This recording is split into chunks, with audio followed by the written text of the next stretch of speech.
Welcome back. Well, California giving the green light to spend state and federal funding on the nation's first high-speed rail line. The line will allow passengers to travel between San Francisco and Los Angeles at about 220 miles an hour. The first rail segment will be built in the Central Valley, and state officials say the train will be faster and cheaper than flying.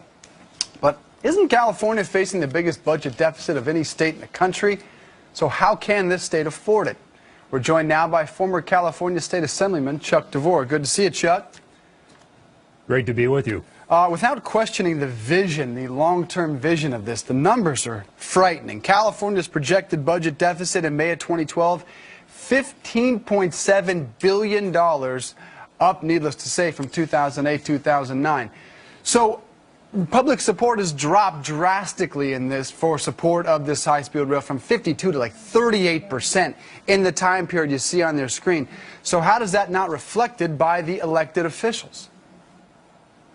Well, you're right to point out that public support has dropped precipitously, and the reason why it's dropped is that back in November 2008, you had this unholy alliance of big labor, big business, and big environment that sold a lie to the California electorate. And what they told them was that if you invest $19.4 billion of California debt, you're going to get this high-speed rail that would allow you to go from San Francisco to L.A.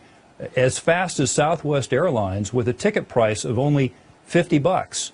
And just a couple of years later, we find out that that $50 ticket price is now $105, which is more than an average cost of an airplane ticket between San Francisco and Los Angeles.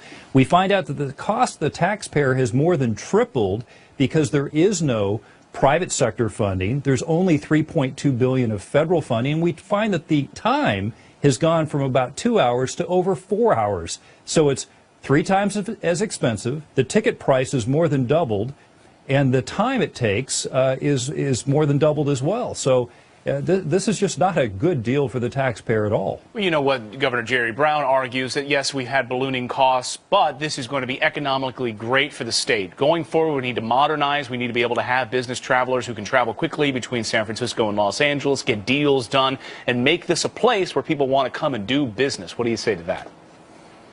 Well, again, it's not a very fast mode of travel. In fact, this is old-fashioned. Rail is a technology of the past, not of the future. We're talking about a 4-hour trip that will probably be even longer because politics enters into this. And what ends up happening is you don't have an express route. You have a train that has many stops because politicians want the train to stop in their neighborhood. Now, the first segment is only 1/3 of the total length.